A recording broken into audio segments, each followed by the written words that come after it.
Alright. That text doesn't make a lot of sense to me. To be completely honest. I mean, when we look at the things when we see who Jesus says is blessed and who Jesus says are going through times of woe, for me it feels like the complete opposite when I'm in those situations. For instance, Jesus says, "Blessed are the poor." I can remember around a year ago, my gas tank hit empty, and I went to the gas station, and I could only afford to put $4 in my tank, and I'd used 2 different cards to get that $4. I didn't feel blessed in that moment.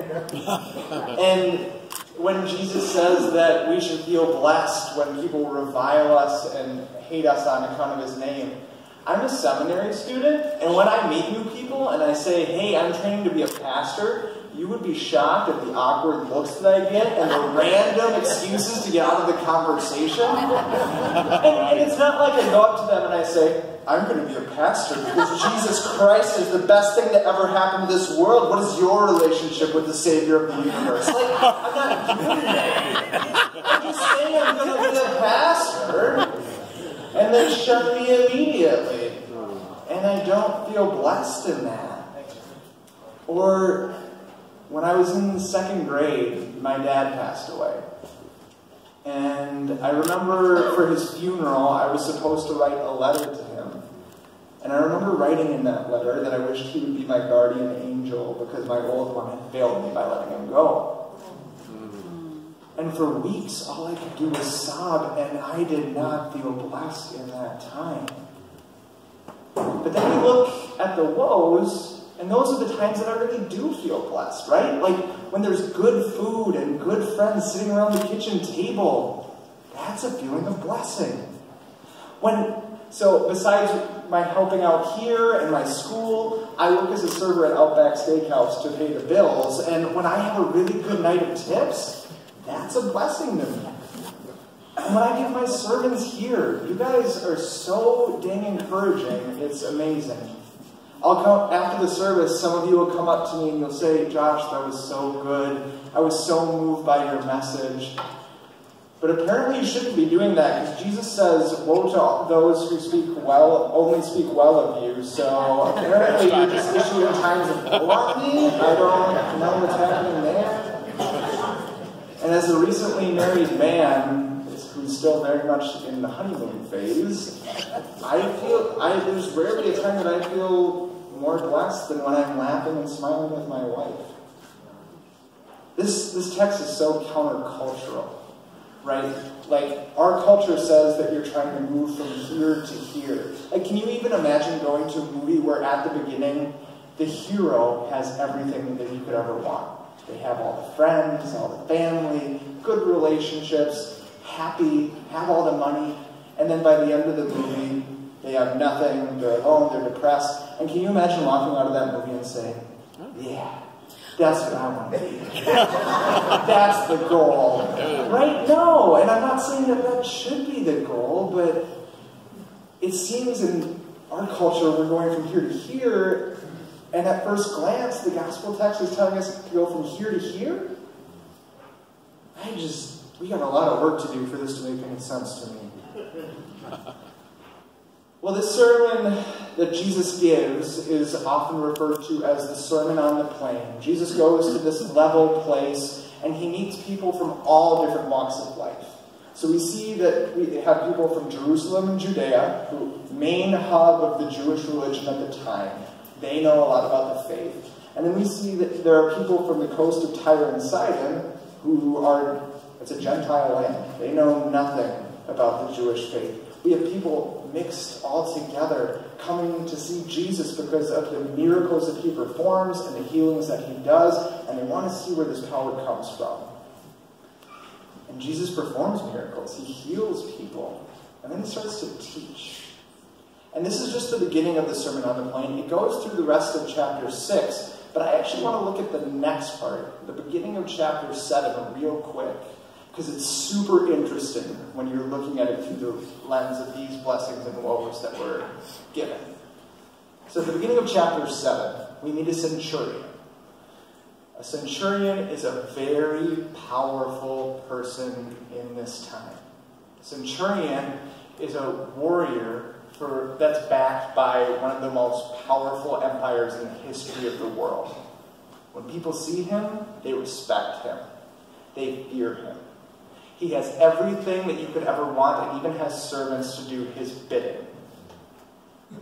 Now, when I see the centurion, instantly I go, that's a classic woes guy. That's a classic woes guy. Jesus, get him. That's a woes guy.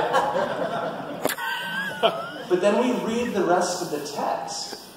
The centurion has this servant that he really, really cares about, right? And the servant gets sick.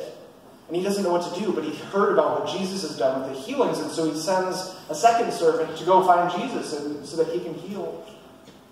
The servant finds Jesus and starts to bring him, and then the centurion is like, wait a minute, and sends a third servant and says, oh, stop, Jesus, you don't have to come. I know that if you just speak it, it'll happen. Even if you're far away, it doesn't matter where you are. Your power is that great. And Jesus says something super interesting. He says, not even in Israel have I found faith like this. In Israel, the place where the faith happens, not there? This centurion, this woes guy? If Jesus is applauding this guy's faith, he can't really be a woes guy, but he fits all the other criteria. So we have to be missing something. Let's look back at the blessings quick. The first one says, blessed are you who are poor, for yours is the kingdom of God. Now, when we hear kingdom of God, I want something to spark in our heads. When Jesus talks about the kingdom of God, he's talking about how the world was designed to be. Right? We just heard about the Garden of Eden, back with Adam and Eve, before evil had entered the world. The kingdom of God and how the world was supposed to be was there. When Jesus talks about kingdom of God, he's talking about how the world should be. He's trying to line us up with how the world was initially intended to be. In light of that, I think we need to rethink this blessed and woes thing. What does it mean if the centurion is blessed? I think that the blessing and woes are doing the same thing for different people. I think these blessings and woes are an invitation to live into bringing the kingdom of God to the world. We are participating in bringing the kingdom of God to life. In the first verse of this text, we see that Jesus is preaching from a level place. He's not preaching from a mountaintop where he's looking down on the world, where he sees humanity as ants below him, and he's not talking from the bottom of a canyon where the top of the mountain seems so far away that even thinking about the climb is exhausting. Maybe the call of this text is to bring us from the mountaintop or the canyon to the level place, where Jesus proclaims this good word.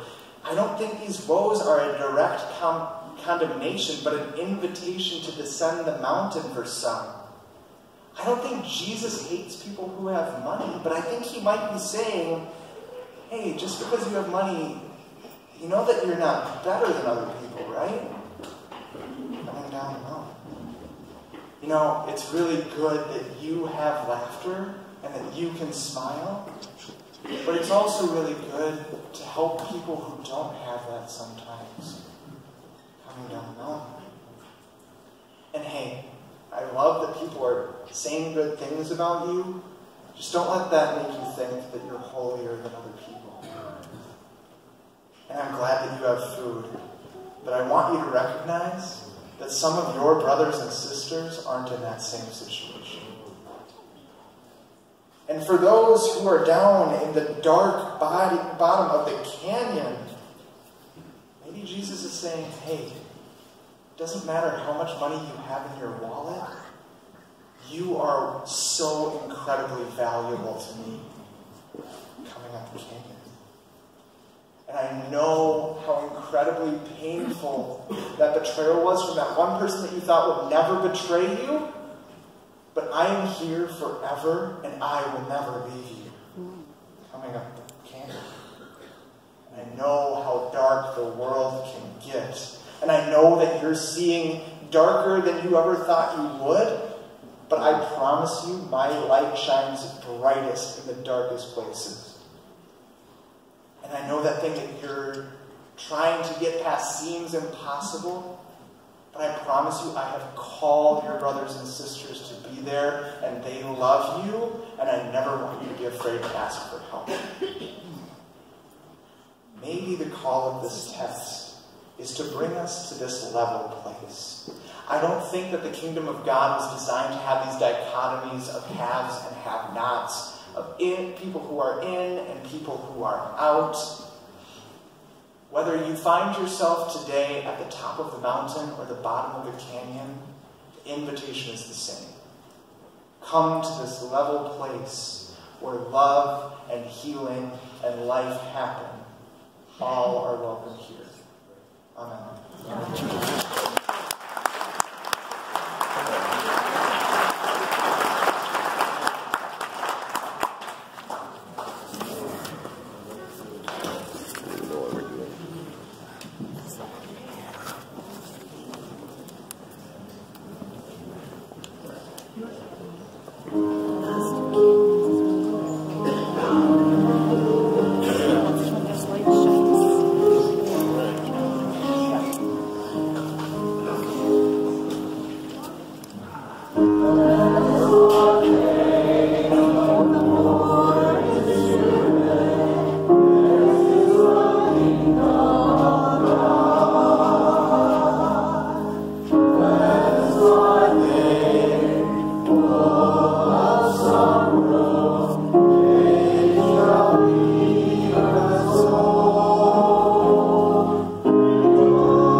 I know.